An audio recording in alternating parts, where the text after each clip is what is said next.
So, kaya nga mga clear, bakit ba dumadami sila?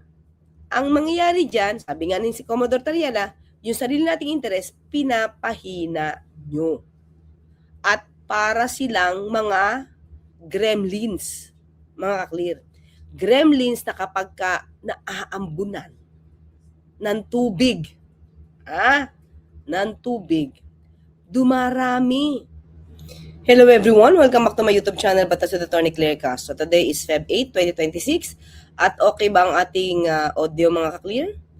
Well anyway, nakita naman natin, no, marami na ang nagpahayag ng pagkadismaya dito kay Senator Marcoleta. Dahil maliwanag naman yung kanya sinabi na bakit hindi na lang natin ipamigay itong kalayaan ng group of islands, mga ka-clear. Dahil wala naman daw sa EEZ, hindi daw sakop sa exclusive economic zone. Pero, sabi pa, Senator, ni Commodore Tariela, pinapahina ng mga ganito salita, no? Ang ating karapatan at sa ating ipinaglalaban, lalo-lalo na sa ating maritime rights, sa West Philippine Sea, sa ating teritoryo, sa karapatan ng Pilipinas. Diba? So, nakakadismaya dahil kahit pa noon mga clear, papakita ko sa inyo ha. Ito ito ay taong 2018 pa ha, 2018 pa ito ha. Maganda ito maganda itong pinanukala ni Senator Angara. Tingnan natin ha. Okay, basahin ko lang mga clear. Tingnan nyo ha. Move to develop disputed islands area for tourism starts in Philippines Senate. Sana nga, di ba? The Kalayaan Island was discovered by Filipino explorer Tomas Coloma during the 1950s. So, ayan. So, efforts to develop the potential of a disputed South China Sea territory into a tourism attraction was set in motion at the Senate on Monday. O, iyan ang mga klase ng mga senador noon. Di ba? Ipinaglalaban ang karapatan natin. No? Dito sa sakop ng West Philippine Sea, lalo na ito sa Kalayaan Islands. Gawin daw tourist spot. Senator Edgardo Angara Jr. submitted a measure seeking to declare the Philippines occupied Pag-asa Island cluster in the Sprat list as a special ecological tourism zone to promote and develop the area as a tourist attraction while at the same time protecting its natural resources. Diba mga ka-clear? Yan noon. 2018 yan. With its impeccable beauty, the island is an ideal tourist destination. The rich biodiversity and the Filipino heritage of the island truly reflects the beauty of a paradise that our country should be proud of. Sabi ni Senator Angara. Ayan, ano nangyari kaya dito sa Senate Bill 2938? So ngayon, di ba, dito pa lang, gusto nang pagandahin. Pero ngayon, isang senador, nagsasabing, ipamigay na natin. Ito pa naman, located sa Municipality of Kalayaan in the province of Palawan. Kung saan malapit yung Malampaya. Di ba yun? Pag-asa Island, kinikilala na natin to. Noon pa ito. Sovereignty over the island is being challenged by China, which claims parties in whole together with about a third of the entire South China Sea. So, ibig sabihin ba nito mga clear, pagka ito ay pinamigay na natin sa China na, parang ang dating, pabayaan na lang natin sa China to. Ito nga the Kalayaan Island, katulad ng sinabi ni Senator Lacson, the Kalayaan Island was discovered by Filipino explorer Tomas Coloma during the 1950s, whose name portion of the island chained Freedom Land. Yan yun. Since its discovery, the Philippines populated Kalayaan. Mga Pilipino na po ang nakatira dyan. Initially with soldiers. Bakit? Pinangalagaan ito ni Pangulong Marcos Sr. Panahon pa ng Marcos Sr. Tapos ganun-ganun na lang, sasabihin na lang, ipamigay na lang yan. Kesa magkagera. Diba? Ayan Today, as of 2018, Kalayaan is considered as Philippine town and is 5th-class municipality of that is home to around 300 civilian residents. Sana. That's 2018. So, most probably ngayon, mas marami na, di ba? Ito pa. So, meron ng mayor, at that time, ba? Was been leading the far-flung island for 6 years now, is dreaming to add Pag-asa Island cluster among Palawan's top tourist destinations. Sana mangyari ito sa ating tourism secretary. Dapat ito ay pagbuhusan ng atensyon. Diba? Noon pa pala ito sinasuggest ni Senator Angara. At that time, Senator Angara, ngayon DepEd Secretary Sani Angara. Ang gandang, diba? Ang gandang bill. Pero ito kaya ay, 2018, panahon ni dating Pangulo Duterte, ano kaya nangyari? Itanong ko kaya kay Senator, kay Secretary Angara, ano kaya nangyari dito sa kanyang panukala na to, di ba? Well, anyway, ito pa mga kaklear, ha? Meron tayo nakita, ito. Pakita ko to sa inyo, ha? Pahiram muna po ng inyong video.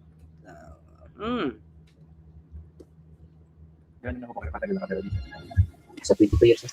22 years na, okay lang pa to mga kaklear. Wait lang, ha? Kailan ba to pinalabas? This is 1 hour ago lang to mga kaklear. Hindi ko alam kung bago, ha? Or ni-repost lang to. Tingin ko bago naman, ha? Thank you, ABS. Feb 8, 2026. Okay? Pero hindi ko alam kung bago to o ni-repost, mga kaklear. Anyway, panoorin natin. Itinuro kami sa mangingisdang si Ronnie Cohamco na inabutan namin katatapos ng mga wheel sa laot. Pamangkin ni Ronnie si Princess, ang pinakabatang kasama sa unang grupo ng mga sibilyan sa Kalayaan Settlement Program noong 2002 na nakuhanan pa ng video noon. Ang pinakabata sa grupo, si Princess, 5 taong gulang. 2002 pa to. Diba? Pinamamahayan na ng mga Filipino. Pero wala na si Princess sa isla. Minabuti niyang lumipat na ulit sa Puerto Princesa dahil doon siya sa munisipyo nagtatrabaho. Oo. Ng Pilipinas siya. Tapos pamimigay lang. Ito yung mga nahuling isla dito sa bayan ng Kalayaan sa West Philippines eh. Ganda. May bayar ba yan? Diba, ang dami nating yaman dagat, mga kaklear. Diba? Tapos, nahaharangan tayo. Yung naipan sa atin sa 50 kilos, yung ka-reserve.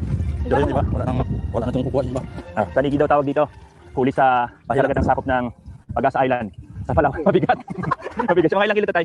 Mga 18 kilos. 18 kilos. Magkano per kilo? 130. 130. Yan, mga kaklear, ang ipinaglalaban ng Pangulo natin. Di ba pinakita ko sa inyo before na tinanggal, pinaputol yung floating barrier na nilagay ng China. Bakit? Para mapangalagaan ang interes ng mga mangingisdang Pilipino. Diba? Well, anyway, mga klise, pakinggan naman natin ngayon to, ha? Okay? Dahil dyan, sa tinuran ni Senator Marcoleta, ang dami nag-react. Isa na rito si Commodore Tariela. Okay? Pakinggan natin muna si Commodore Tariela. Undermining our own position, if you're undermining our own position, if you are defending the position of the People's Republic of China, if you are advancing their interests, and at some point questioning our own position. Totoo naman mga kli, kasi di ba, kung binanggit na dati, 2018 pa, na may umaangkin dito, when in fact matagal na sa atin to, mga Pilipino na nakatira dito. So, ibig sabihin pag pinamigay natin, katulad ng minumungkahin ni Senator Marcoleta, ibig sabihin, hahayaan na natin na ipamigay na lang itong ating kinilalang teritoryo sa China. Kaya sabi ngayon dito ni Commodore Tariela, pinapahina ng ibang mga Pilipino na ganitong klase ang mga namumutawi sa bibig. Pinapahina nila yung pakikipaglaban natin sa karapatan natin. Diba? So, instead na nagkakaisa tayo, kasi sabi nga natin, no, noon ko pa sinabi, no, sa isang video natin, mag-ingat tayo sa divide and rule. Di ba natin napupunan na sa ngayon, ang Pilipino, but anyway, tingin ko naman, kukunti lang naman sila. Dumadami lang. Pero hindi kasing dami ng talaga maka-Pilipino. Iilan lang ito siguro iilan pa lang sila, 'di ba? Na ang pinopropaganda ay ang interes ng ibang bansa. Kaya ang sabi niya ni Commodore Tariela, pinapahina yung lakas natin, yung karapatan natin sa sarili nating teritoryo, 'di ba? So, tuloy tayo. I don't think that this is a patriotic service to the Filipino people. This is actually treasonous, no? You are considered a traitor already. Tinawag na traidor sa bayan ni Commodore J. Tariela ang mga Pilipinong binabaliwala ang posisyon ng Pilipinas sa West Philippine Sea at sa halip ay ipinagtatanggol pa ang naratibo ng China. Aniya, kung ang isang opisyal ay pinapahina ang posisyon ng bansa, ipinagtatanggol ang posisyon ng People's Republic of China o itinataguyod ang kanilang interes habang kinukwestiyon ang sariling posisyon ng Pilipinas. Oo nga, ito yung siguro mga clear eh. Ipinaglalaban natin to. Diba? Ipinaglalaban natin to. Tapos may imaangking ibang bansa. Kung kung noon pa natin to pinaglalaban, kung noon pa natin to pinaglalaban, tapos all of a sudden parang ibabagsak mo, bakit ba natin to pinaglalaban? Hindi naman ito parte ng EEZ. Hayaan na lang natin to. Ipamigay na lang natin to, di ba? So anong ibig sabihin nun?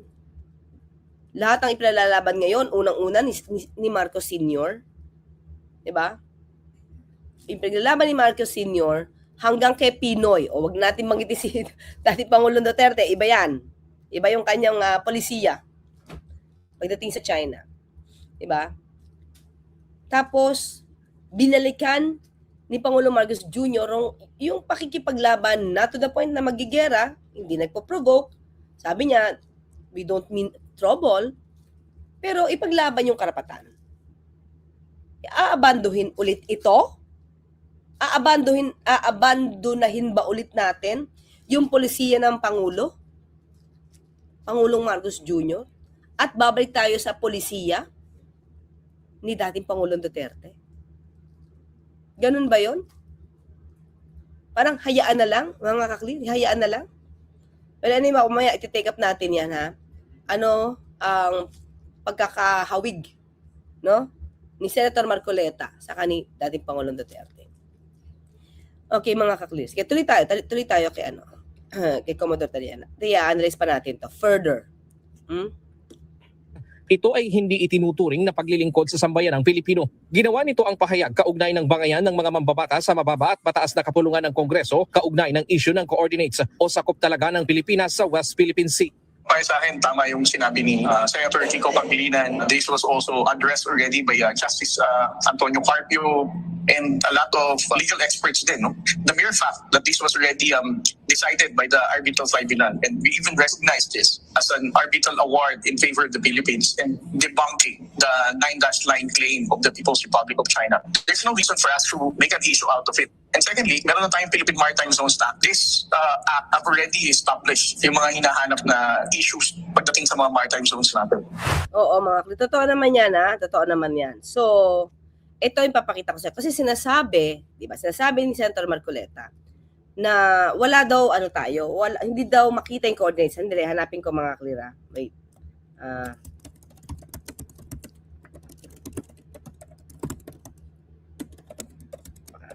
Natin, ha? Pakita ko lang. Para meron tayong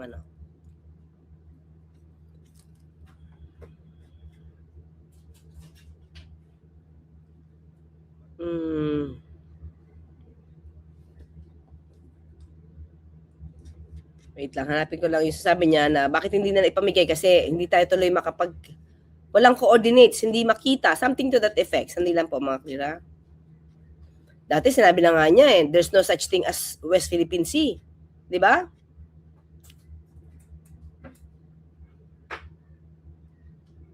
Hanapin ko. Ito yata mga klira, hanapin natin na gusto ko yung maiksi lang sana. Ito.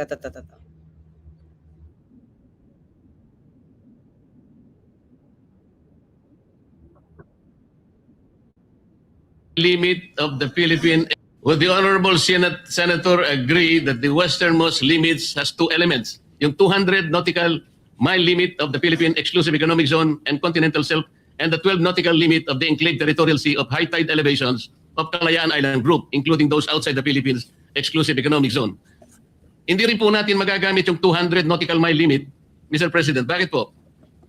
Alam po ba ng ating honorable gentleman from Pampanga and Quezon City na pag ginamit po natin yung West Philippine Sea na 200 nautical mile limit ng ating exclusive economic zone.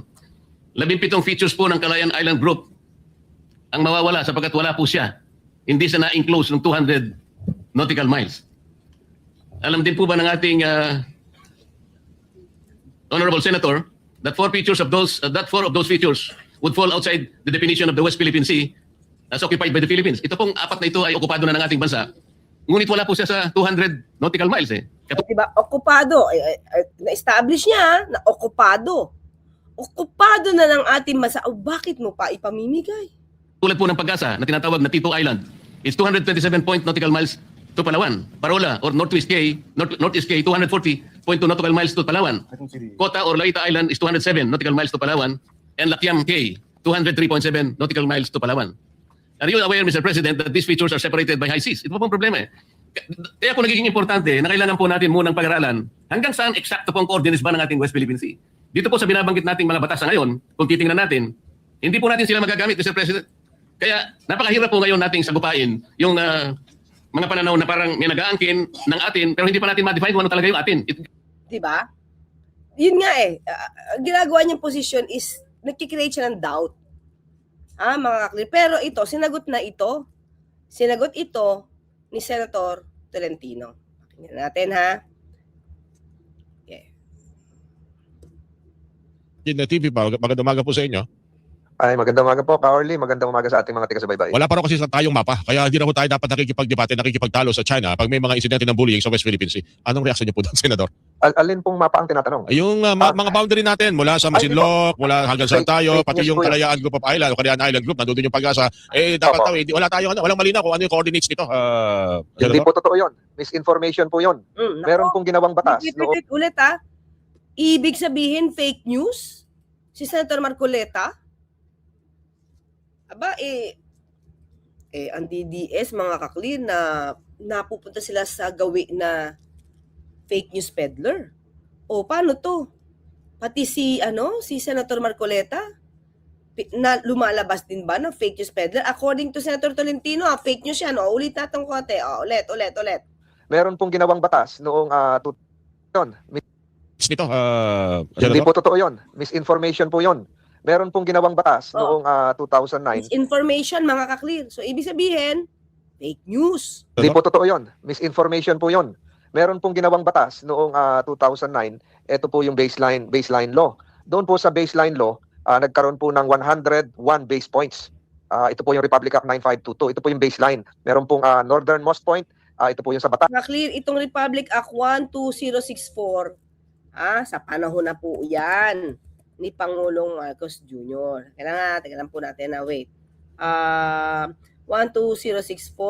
wait lang po. 12064 para maintindihan natin. Yan pinasa po ito. Senator Tolentino, wait lang ha, papakita ko lang para may context. Ayan. Republic Act number 12064, November 7, 2024, an act declaring the maritime zones under the jurisdiction of the Republic of the Philippines. So, nandyan na. Ito'y base sa UNCLOS, saka sa arbitral ruling. Kaya nag-update sila. Base na rin doon sa decision.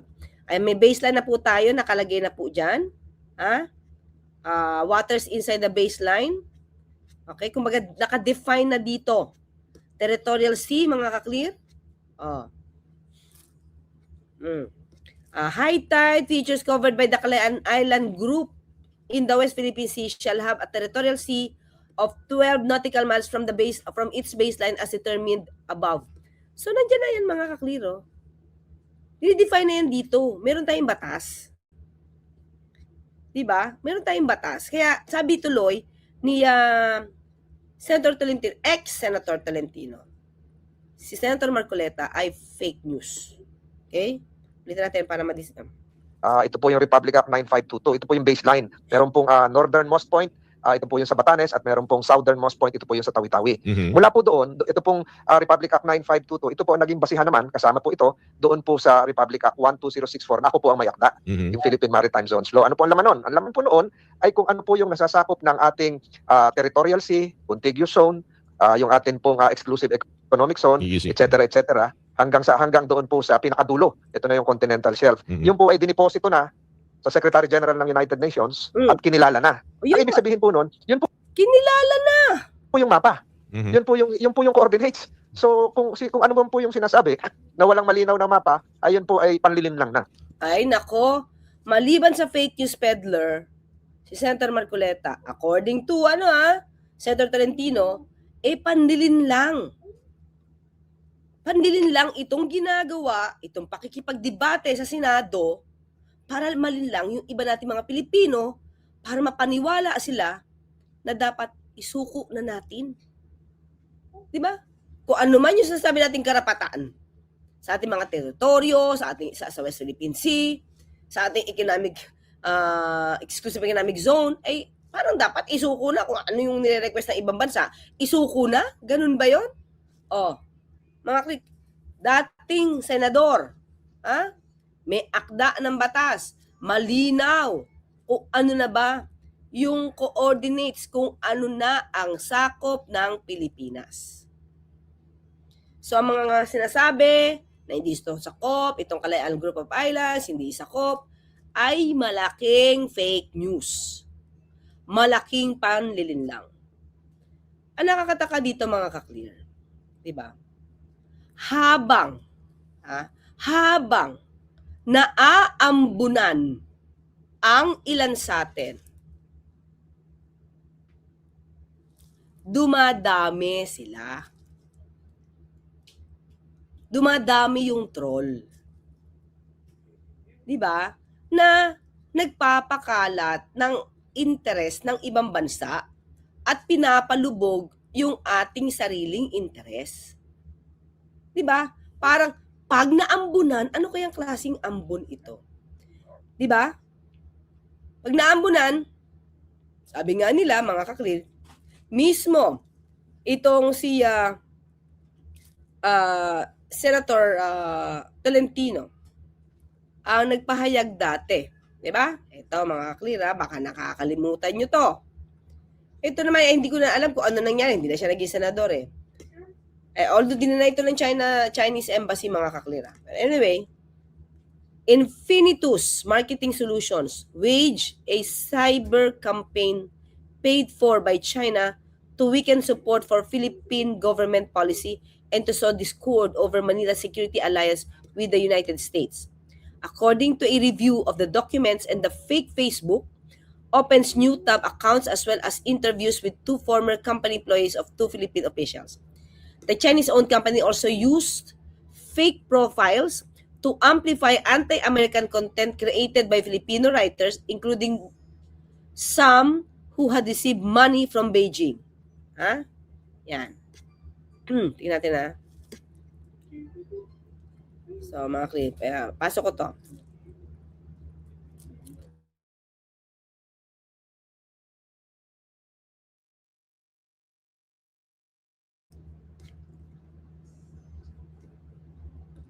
How China waged an info war against U.S. interests in the Philippines. Diba? So, anong summary nila? China hired Philippine firm that ran fake social media accounts. Accounts posted content aiming to disparage Western vaccines, Philippine maritime claims, and its U.S. alliance. Chinese embassy gave out cash awards to prominent Filipino officials and media personalities. Talaga? Beijing says it doesn't interfere in internal affairs of other countries. So, ito yung mga summary na. Okay? So, the firm Infinitus Marketing Solutions waged, ito na binanggit ko na kanina yan. Okay? Infinitus and its owner Paul Lee did not respond to questions. The company has previously denied any involvement with illicit digital activity. Okay? The explosion of social media has turbocharged influence operations in the Philippines, according to Jonathan Malaya. Until recently, a senior official with the Philippine National Security Council, Manila, is of increasing strategic importance to Washington and Beijing due to its proximity to Taiwan. Chinese leaders have asked their military to be ready to seize the democratically governed island by 2027. Well, ito'y balita lang mga kaklino. Infinitus first came under the spotlight at an April Senate hearing. Ito yung sasabi ko sa inyo mga kaklino. When then Majority Leader Francis Tolentino accused it of using fake accounts to boost the embassy's profile and conduct an influence operation against the Philippines. Tolentino produced a copy of a check from embassy to Infinitus and highlighted posts by accounts that Reuters later identified as inauthentic, but he did not elaborate further. Ha? Okay? Oh, di ba? Yung ibang accounts daw inauthentic. The scope of Infinitus activities went beyond pro-China propaganda that Tolentino alleged Reuters reporting revealing. It worked including disparaging the US-Philippine alliance and Western-made COVID vaccines. O marami na mga clear. Marami na sinakop to according to this news. Okay? So, kaya nga mga clear, bakit ba dumadami sila? Dumadami yung nagpo-propaganda sa interes ng ibang bansa. Umami naman yung 12, di ba? Na di umanong mga pro-Duterte na sila ay naimbitahan sa China. At doon nagkaroon ng seminar, pagpapaseminar at free training, di ba? Para sa kanilang content and at the same time para ipaalam, aralin ang background ng China. Diba, sabi ko nga, wala namang masamang malaman ang history ng China. Di ba? Kailangan naman malaman yan. Pero if you will use it against our own country, ibang usapan yon. Di ba? Ibang usapan yon. Kasi, ang mangyayari dyan, sabi nga ni si Commodore Tariela, yung sarili nating interes, pinapahina nyo. At para silang mga gremlins, mga ka-clear. Gremlins na kapag ka naaambunan ng tubig, dumarami. Diba? Actually, kahit hindi naman ambon, pag nabasa, binanggit ko lang na aambunan. Diba? Kasi marami nagsasabi na marami daw na aambunan ng biyaya. At may mga news na nagsasabi, mga ka-clear, doon sa iba diba yung sa Europe, na kahit sa Taiwan, yung mga pro-Beijing na towns, yun na nabibigyan ng mga ayuda, para sa turismo, sa agricultural ties, pero pagka hindi, cold shoulder. So pag naaambunan, dumarami sila. Diba? Parang ganito mga klira, ganito itsura ng gremlin Parang sila mga gremlin na pagka naaambunan at nababasa, dumadami. O mga kaklir, diba? Yan ang tsura ng gremlin. At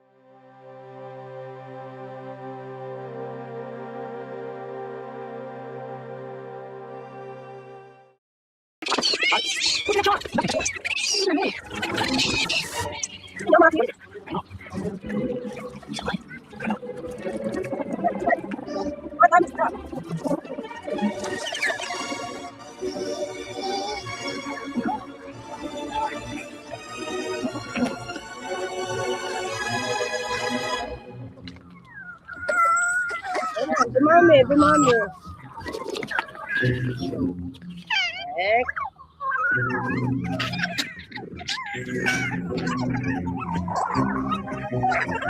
One, two, three, 4, 5 minutes. Now can I have one? So, yung mga sinasabing traidor, traidor sa bayan, mga kaklir, dumadami na parang gremlins kapag naaambunan talaga. Okay, mga kaklir, yan lang tayo muna. So, meron pa po tayong topic. Hanggang sa muli, magkita at magkarinigan tayo. Ako po sa Tony Clay kasing papaalala, huwag tulugan inyong karapatan. Bye! Don't forget, the gremlins, dumadami, ang traidor sa bayan, kapag naaambunan, parang gremlins. Bye-bye!